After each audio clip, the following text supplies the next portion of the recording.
ஜிம்ல உள்ள கண்ணாடியை உடைச்சு போட்டாங்க நம்ம பசங்க. எப்படி உடைச்சாங்கன்னே தெரியல. அதாவது காலையில வர்ற நம்ம சின்ன பசங்க கொஞ்சம் பேர் வர்றாங்க, 10th முடிச்ச பசங்க, எல்லாம் நம்ம பசங்க தான். எப்படி உடைச்சிருக்காங்க தெரியல. ஒரு பீஸ் இருக்கு.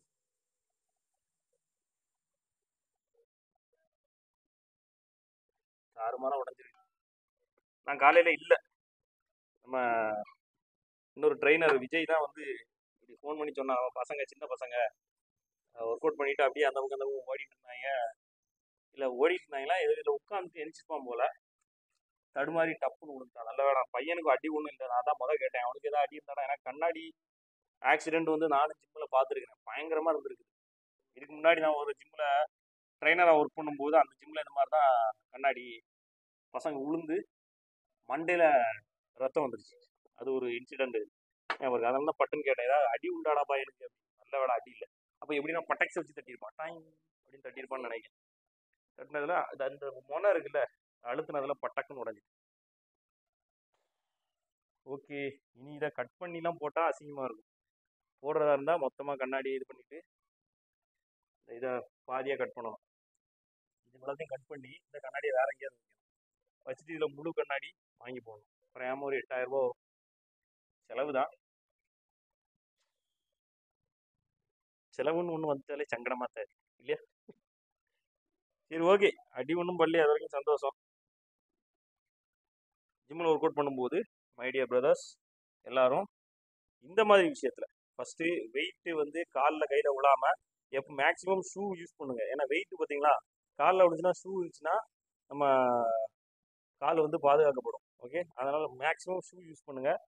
இந்த மாதிரி கண்ணாடிகளுக்கு பக்கத்தில் இருந்து ஒர்க் அவுட் பண்ணாதீங்க. நமக்கு ஆர்வம் வரும், பக்கத்தில் இருந்து இப்படி போஸ்ட் பண்ணி ஒர்க் அவுட் பண்ணும்போது அந்த மசிலை பார்க்கும்போது நல்லா இருக்கும். ஆனால் கொஞ்சம் கொஞ்சம் கொஞ்சம் தள்ளி லைட்டாக நம்ம வெயிட்டு கொஞ்சம் முன்னாடி இழுத்தா கூட நம்ம கண்ணாடியில் விழுவோம். அது வந்து ஜிம் ஓனருக்கும் கஷ்டம், உங்களுக்கும் அடிபட்டுச்சுன்னா அதுவும் கஷ்டம். என்ன மாதிரி ஜிம்மில் இருக்கக்கூடியவங்க வந்து இதுக்கு வந்த மாதிரி இப்போ அவன்கிட்ட போய் அந்த பையன்கிட்ட வந்து காசு கேட்க போகிறது இல்லை, நம்ம தான் மாற்ற போகிறோம்.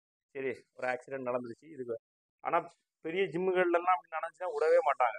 அதுக்கான மொத்த இதையும் பே பண்ணி அதை இன்ஸ்டால் பண்ணுறது வரைக்கும் நீங்கள் தான் காசு கொடுக்க வேண்டியிருக்கும். ஸோ அந்த விஷயத்தில் பத்திரமா இருங்க. ஓகேவா? டன்னு. எப்பவும் சந்தோஷத்தை மட்டுமே ஷேர் பண்ணுற நீங்கள் ஏன் சோகத்தை ஷேர் பண்ணின்னு சொல்லிடாதீங்க. இது சோகம்லாம் கிடையாது. நம்ம ஜிம்மில் எப்படி ஒரு விஷயம் நடந்துட்டு உங்கள் ஜிம்முலையோ உங்களுக்கோ இந்த மாதிரி இன்சிடென்ட் எதுவும் நடக்காமல் இருக்க பத்திரமா இருங்க அப்படிங்கிற ஒரு விஷயத்த சொல்லிக்கிறேன். அது போக ஒரு 2 டவுட் விஷயத்தையும் கிளியர் பண்ணிடலாம். என்ன அப்படின்னா, லாஸ்ட்டாக ஒரு வீடியோவில் வந்து நம்ம சகோதரத்தை கேட்டிருந்தாரு. என்ன அப்படின்னா, வெயிட் அதிகமாக தூக்குனா கட்டை ஆயிடுவோமா, ஹைட் வந்து கம்மி ஆகுமா அப்படின்னு வந்து கேட்டிருக்காரு. 100க்கு 100% அப்படி ஆகவே ஆகாது. ஓகேவா? இதை வந்து டாக்டர்ஸே உங்களுக்கு சொல்கிறாங்க. பொதுவாக நிறைய கலப்பக்கூடிய புரளிகள், ஓகேவா, அந்த புரளிகளை நம்ப வேண்டிய அவசியமே கிடையாது. டாக்டர்ஸே என்ன சொல்கிறாங்க, ஜெனட்டிக்கல என்ன ஹைட் இருக்கோ அந்த ஹைட் உனக்கு வந்தே தீரும். சின்ன வயசுல இருந்து முட்டுக்கள் அசைக்கிறது மாதிரி ஓடுறது, நடக்கிறது, சாடுறது, தாவுறது, அந்த மாதிரி வேலைகள் எல்லாம் நல்லா செய்யற அப்படின்னா ஹைட்லாம் வந்து தடைபடாது. வேணும்னா அந்த புல்லப்ஸ் ராட்லாம் இருக்குல்ல, அதெல்லாம் ரொம்ப தொங்குங்க. தடைப்பட்ட ஹைட்டு கூட கொஞ்சம் வந்துடும். அதனால ஆனால் வெயிட் தூக்குறதுனால நான் கட்டையாயிருவோம்னா நம்மளோட ரப்பர் கிடையாது, தூக்கணும்னா சப்புன்னு அப்படிக்கிட்டு போகிறதுக்கு. அதனால அதை பற்றி கவலைப்பட வேண்டிய அவசியம் இல்லை. வெயிட் தூக்குனா ஹைட்டு கம்மி ஆகவே ஆகாது. அதுக்கப்புறம் மாஸ்டிபியூஷன்ஸை பற்றி, அதாவது கைப்பழக்கத்தை பற்றி நம்ம சகோதரர்கள் நிறைய கேட்டுக்கிட்டே இருக்காங்க. அதை பற்றின நீட் வீடியோ வந்து எப்போன்னா வர சாட்டர்டே ஒரு 8 மணி போல் அப்லோட் பண்ணுறேன். கேமராமேன் வீடியோவை கொஞ்சம் கொச்சக்கிட்டாருன்னு நினைக்கிறேன், அவருக்கு வந்து நரம்பு தள்ளிச்சு. சரியா? அதுக்கப்புறம் வேற என்ன?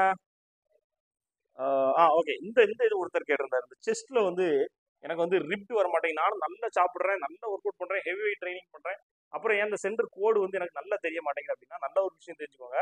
இந்த செஸ்ட்ல உள்ள சென்டர் கோர் இருக்குல்ல, அது வந்து எப்போ செஸ்ட் வந்து மஸ்குலர் ஆகுதோ, அதாவது பல்கிங்ல என்னதான் நம்ம மசில் கெயின் பண்ணியிருந்தாலும், செஸ்ட் மசில் கெயின் பண்ணியிருந்தாலும் சென்டர் கோர் வந்து டீப்பா தெரியாது, பார்க்கறதுக்கு இதாக தெரியாது. இப்போ நான் வந்து மஸ்குலரிட்டி ஃபார்ம்ல இருக்கிறதுனால இந்த சென்டர் கோர் வந்து தெரியுது. நானே பல்க்கு போனோம்னா சென்டர் கோர் வந்து அந்த அளவுக்கு கிளியரா தெரியாது, சும்மா லைட்டா தெரியுமே தவிர அந்த டெப்தா தெரியாது. ஓகேவா? அதனால நீங்க கட்டிங் ஃபார்ம்ல இருக்கும்போது தான் அது வந்து டீப்பா தெரியும். அதாவது மஸ்குலாரிட்டி ஃபார்ம், டயட்ல இருந்து உடம்புல ஃபேட் எல்லாம் கட் பண்றோம்ல, அப்போ தான் அது கிளியரா தெரியும். ஓகேவா? இந்த 2 விஷயம். வேறு இன்னும் ஏதாவது டவுட்ஸ் இருக்குன்னா போடுங்க. எனக்கு தெரிஞ்ச விஷயங்களை ஷேர் பண்ணுறேன். நான் உங்கள் ராஜா பாரம்.